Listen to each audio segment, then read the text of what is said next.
People big impact സാങ്കേതിക സർവകലാശാലയിലെ പരീക്ഷകൾ സ്വകാര്യ ഏജൻസിയെ ഏൽപ്പിച്ച നടപടി റദ്ദാക്കി. പീപ്പിൾ വാർത്തയെ തുടർന്നാണ് നടപടി. പരീക്ഷകൾ റദ്ദാക്കി വൈസ് ചാൻസലർ ഉത്തരവിറക്കി. കൂടുതൽ വിവരങ്ങളുമായി ജീവൻ തത്സമയം ചേരുന്നുണ്ട്. ജീവൻ, വിശദാംശങ്ങൾ. സൗമ്യ, സാങ്കേതിക സർവകലാശാലയിലെ പരീക്ഷാ നടപടികൾ ബാംഗ്ലൂർ ആസ്ഥാനമായ സ്വകാര്യ കമ്പനിയായ മെറിട്രാക്കിനെ ഏൽപ്പിക്കാനായി തീരുമാനിച്ചതായി പീപ്പിൾ TV ഇന്നലെ വാർത്ത പുറത്തുവിട്ടിരുന്നു.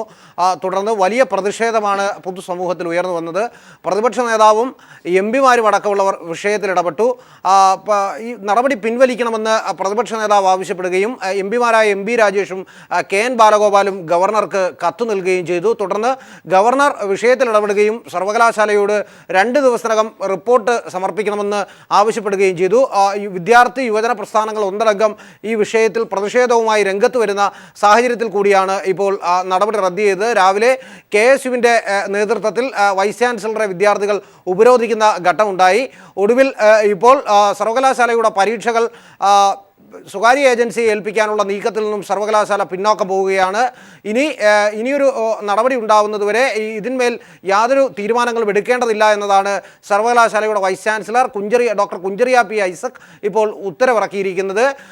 ബാംഗ്ലൂർ ആസ്ഥാനമായ മെറിട്രാക്ക് എന്ന കമ്പനിയെ സാങ്കേതിക സർവകലാശാലയുടെ ചോദ്യപേപ്പർ നിർമ്മാണവും ടാബുലേഷൻ അടക്കമുള്ള മുഴുവൻ ജോലികളും ഏൽപ്പിക്കാൻ തീരുമാനിച്ചു എന്നതായിരുന്നു വാർത്ത. രാവിലെ 9:30 ആരംഭിക്കുന്ന പരീക്ഷയുടെ ചോദ്യപേപ്പർ രാവിലെ 8 മണിയോടുകൂടി കോളേജുകളിൽ എത്തത്തക്ക രൂപത്തിൽ പരീക്ഷാ നടപടികളും അതിൻ്റെ നടപടിക്രമങ്ങളും ആകെ തന്നെ അട്ടിമറിക്കുന്ന രൂപത്തിലായിരുന്നു സർവകലാശാല ഈ കാര്യത്തിൽ ആലോചിച്ച് വെച്ചിരുന്നത്. ഇപ്പോൾ പരീക്ഷാ നടപടികൾ പൂർണ്ണമായും റദ്ദ് ചെയ്തുകൊണ്ട് സർവകലാശാല വൈസ് ചാൻസലർ ഉത്തരവിടുകയും ചെയ്തിരിക്കുന്നു. പീപ്പിൾ TV ആണ് ഇത് സംബന്ധിച്ച് ഇന്നലെ വാർത്ത നൽകിയത്. ഈ വാർത്തയെ തുടർന്നുകൂടിയാണ് ഇപ്പോൾ ഈ വിഷയത്തിൽ പൊതുസമൂഹമാകെ ഉണർന്നെണീക്കുകയും തുടർന്ന് സർവകലാശാലയ്ക്ക് വലിയ പ്രതിഷേധം നേരിടേണ്ടിയും വരുന്ന പശ്ചാത്തലത്തിലാണ് ഇപ്പോൾ സർവകലാശാല മുഴുവൻ നടപടിക്രമങ്ങളും നിർത്തിവെക്കാനായി തീരുമാനിച്ചിരിക്കുന്നത്.